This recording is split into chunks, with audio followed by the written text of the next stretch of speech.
It depends on, like I said, the dark triad. It depends on the dark triad, the level of the dark triad, which is, if you remember right, I can kind of sort of recant for you, but it's sadism, right? Selfishness and lack of empathy is the dark triad. Is what it is.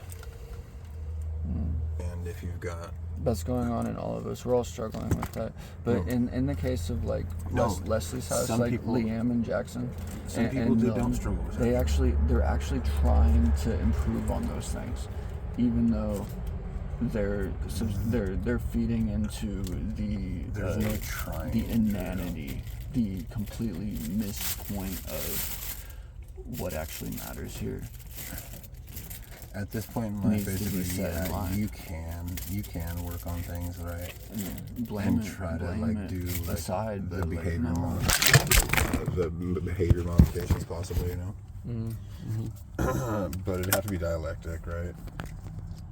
And behavior modification is like the last thing that one of these people want to do.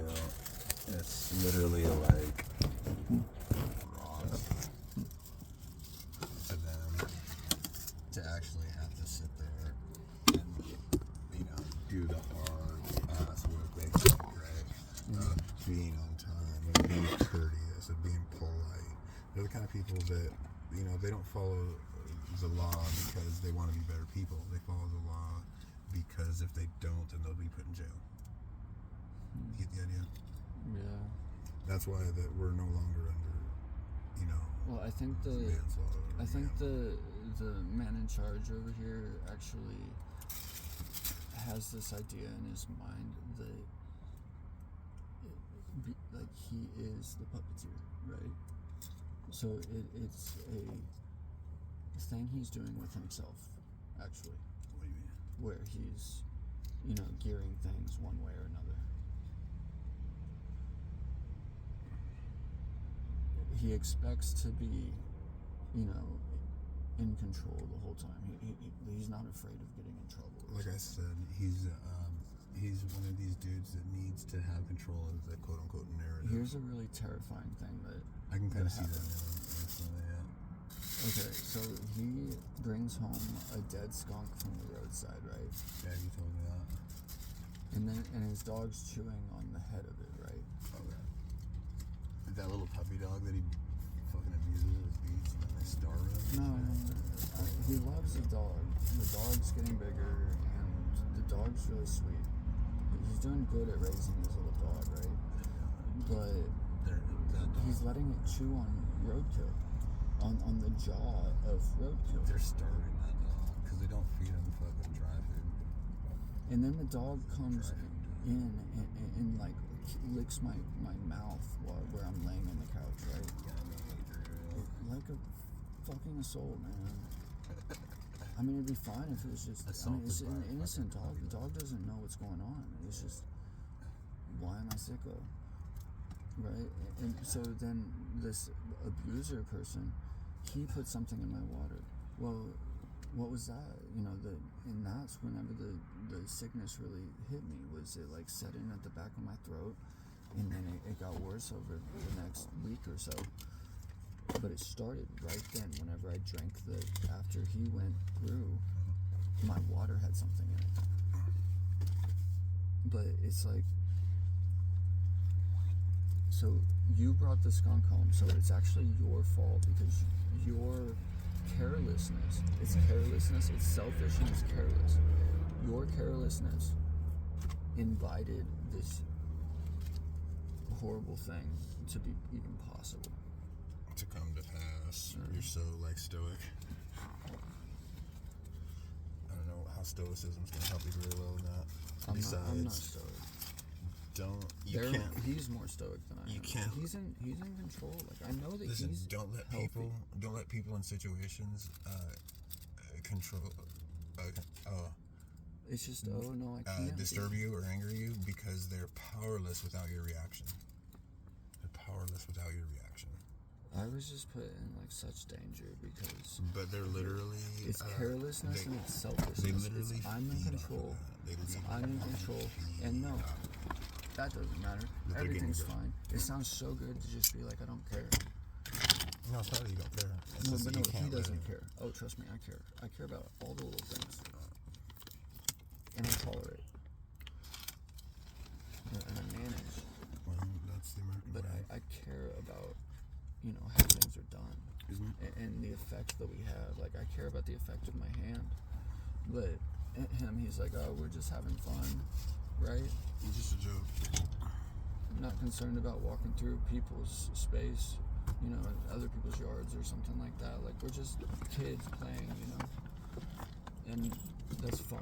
Like, yeah, you are just kids playing, but there comes a point whenever it's like, it gets dangerous and you have to care. But he's just operating under the excuse of, Like it's not a big deal. Like it's all fun and games until somebody gets an eye poked out. Exactly. And then it's hilarious. Yeah, until Elias fucking murders somebody. Oh, I love it. Yeah. Right. It's all fun and games until that. But the thing is that he set it up.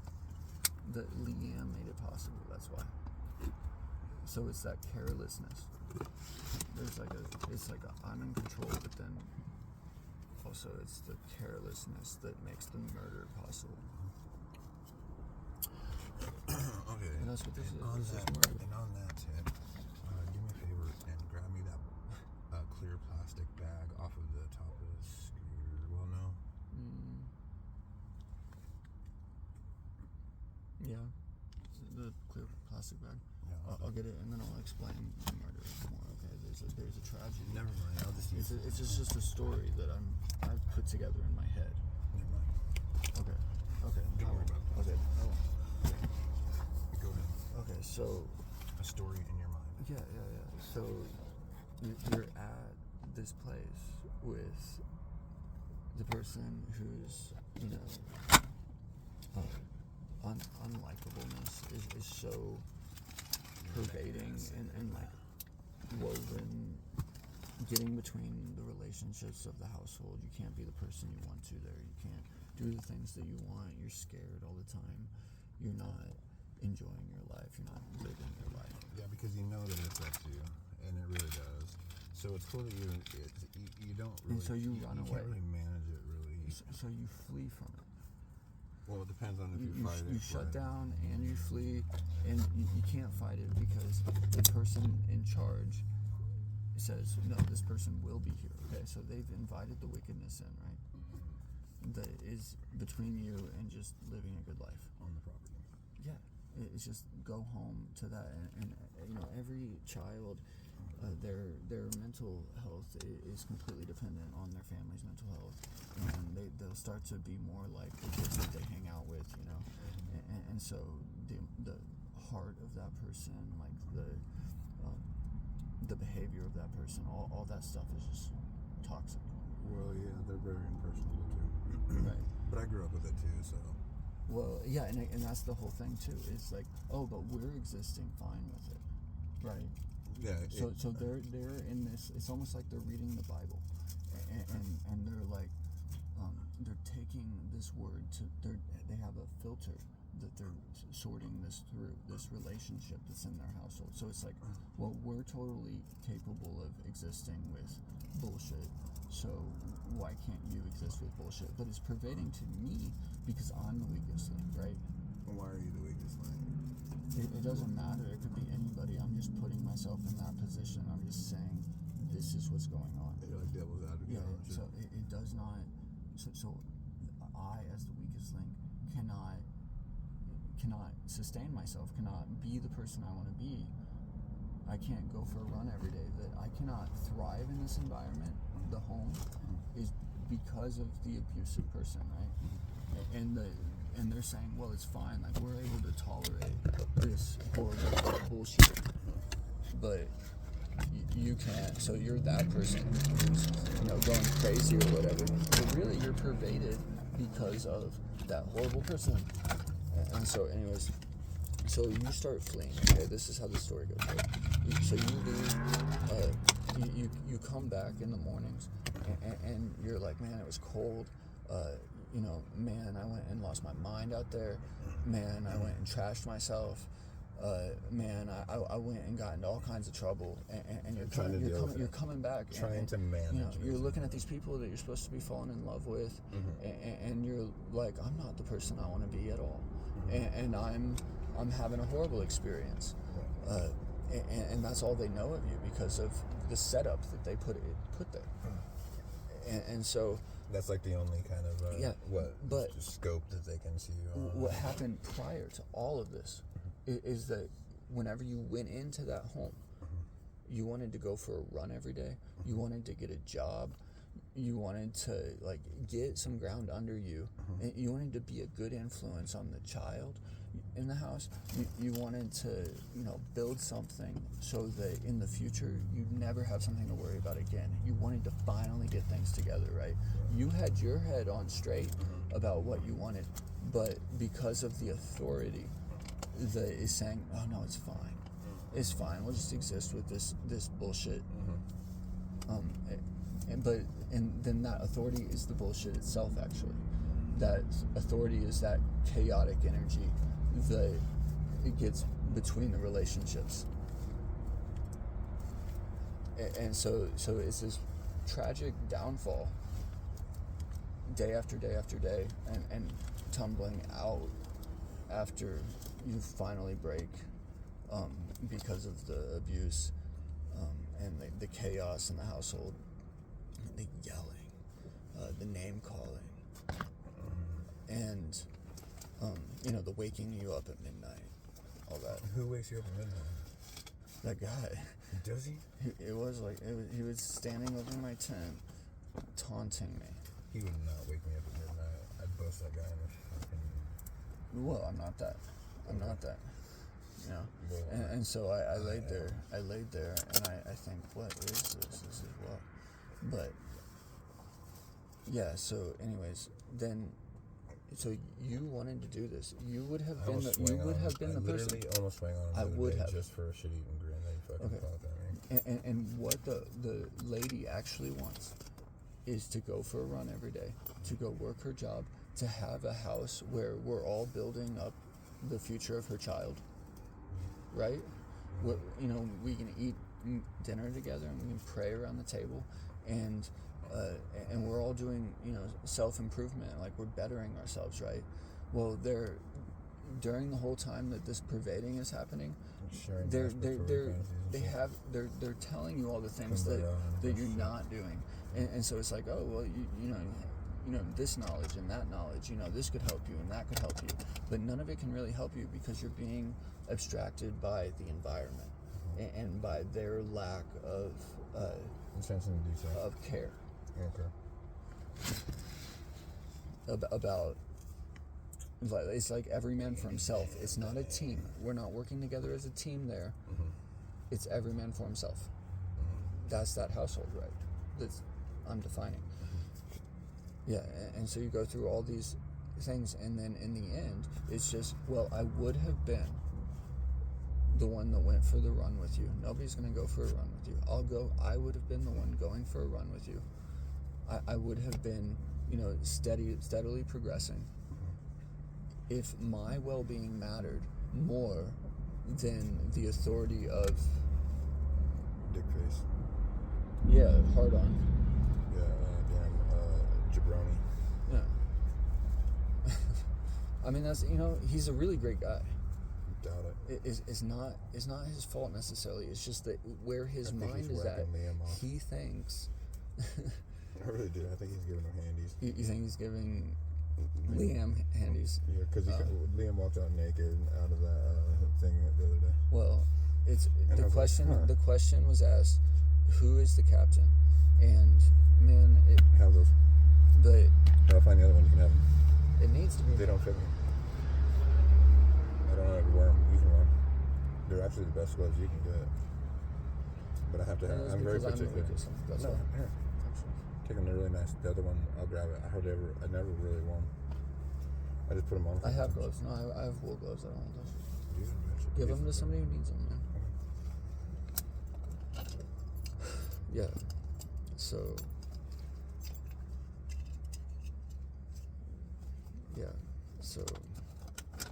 Where's that other Bluetooth speaker? Do you want it? That I got out in Goodwill. It's because you think that you're learning from a horrible experience you're having and you're getting through it, but it's still a selfish thing because ultimately it's not encouraging the greater good. It's not encouraging the best potential of all the individuals in that household. Yeah, And so that's where the captain's going wrong. That's where you're playing second fiddle. That's where I'm saying that I wrote a book that said it has to be this way. And I'm still right. I wrote that book in like 2017 to 2020. But I'm still right. It has to be this way. Why? We have to encourage the best potential. We have to provide for the better potential of. We have to make good decisions for the people who can't make decisions for themselves. And I just happen to be that person. So, are we trying to make a decision for you? So I need help, but that it matters so little that for weeks we would go on struggling with some guy that everybody only just met who's just an abusive asshole. It's just like, damn, nobody cares, man. You don't really care. You're playing a game. Anyways, that's how it made sense in my head. Is that like, wow, you're playing a game and you're playing puppet master. And it's selfish and it's careless. And it's toxic. It's selfish and it's careless and it prevents success. Toxic, yeah. It prevents me from succeeding. And so I left. And, I'll go back if we can straighten that out. But, alright. That tragic story. But I would have been, this is a key part of it. Day after day after day, day after day, coming back not the person you want to be, not handling your relationships right, losing your mind. But I would have been the one that went for a run with you every morning. And it would have made all the difference in my life too. But that's working as a team versus every man for himself and deal with the challenge that we're putting in your life. And man, I can't do that. I'm already unstable. The future very well. I never do really. I never really kind of say much about the future because it's one of those things that I don't have any control over. It's like you can't, if you care about things that you don't have any control over, then you know what I mean. Your emotions will be so fucking out of whack that you couldn't literally fucking prove that you were kind of grounded in any kind of way. Yeah. Well, and emotionally, I'll just have to come down from it and be like, okay, it's okay, it's fine. I told her I might just be minorly psychotic and explaining things to myself according to like past traumas. And so I might not have everything totally right. But this is the way I've explained things to myself. This is what's going on. Right.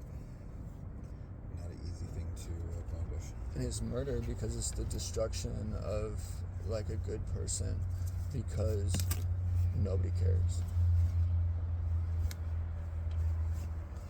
When we need to be a team and we need to walk together what do you think towards really what a team could do. Yeah, what do you think Leslie's season is good? I don't know about that, bro. I don't know about their relationship. That's not my business. And he's a great guy. I know that he can write. Like, he's so smart. He can see very deeply. He's a very smart guy. And she likes writing, right? Well, whenever he writes poems in that little writers group, I'm like, wow, man, that was amazing. You really took me on a trip for that poem. Like, it's beautiful. It's profound, but he has a lot of knowledge on remedies, like herbal medicine, and I'm pretty sure he knows yoga. He's a fit person. He's just groovy in his own skin. Like, he's confident. He's a great guy. There's just one flaw in Captain's management that I have defined this way. Huh? As murder. Because the destruction of a person, because nobody cares. Because it's not worth just saving the household. And it's not only, I'm not the only expense. I'm the expense of that, right? I'm the expense of the murder, but also her family's the expense of the murder. Like, it also, everything has lasting effect on her and her child. You're getting a little bit of grief and you're calling it they're killing you. Yeah, I am hyperbole on that. Yeah. I'm saying it's murder, but I'm not actually dead. But I think Elias might have tried to, but I think I might have been vaccinated for that. How horrible is that? That, like, it's like roadkill saliva murder. But that's just crazy, isn't it? I'm fine. You're just being a little bit oversensitive. He threatened me, man. He threatened to kill Milton. He threatened to hit me. He just kept telling me to hush. I'm not sure. Milton was saying I'm getting raped, and I think he might have been talking about Leslie, because that guy Elias, he was like he got home, and she makes a noise from just to let him know, whoever got home, know that she's back in her office. And he goes, "Oh, good, you're here." And so he walks back. He said, "Hey, can I come in?" And he goes into the office and he sits down, and they're talking for a moment, in light voices, and then shuts the door, right? And he's been making threats to people, right? And telling people to hush and stuff. And so I don't really feel comfortable with it. And so I'm eavesdropping, right? I'm just keeping an eye on Leslie because she's a little lady, and he's a big man, and so... He's that big. You're a lot bigger than he is. But he is a big man, and she's a little lady. And he's also a very aggressive man. Not only that, is that she always is showing fucking bruises and shit. Is she really? Yeah, she's always showing fucking typical injuries from fucking abuse. That's weird. I didn't notice that. But so you don't have to look that close either. So he shuts the door, and so I'm eavesdropping. And it sounds like they're just talking and stuff, but he's like really hushing his voice, and then after a minute, I just knock on the door, and I'm like, "Hey, can I open this?" And she says, "Yeah, you can open that." And he's like, "Why?" And I'm like, "Well, it's just that you've made a lot of threats to people here, and I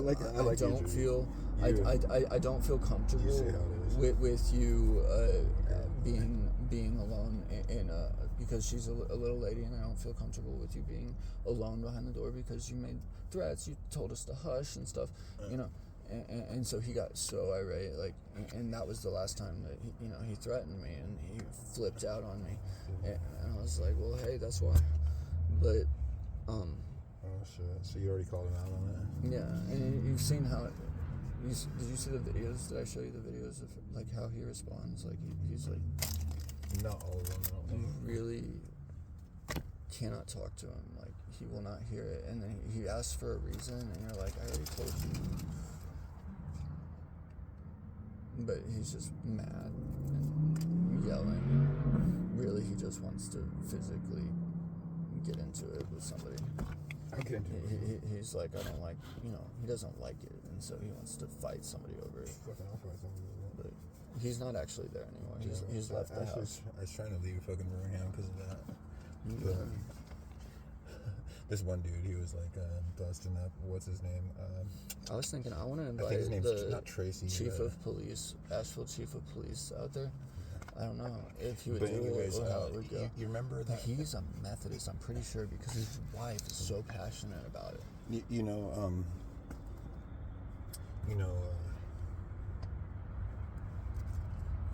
Just camp with me for a while and just explain to all of us what is going on, man, because it matters, because I want to improve, and I think that he would care about that.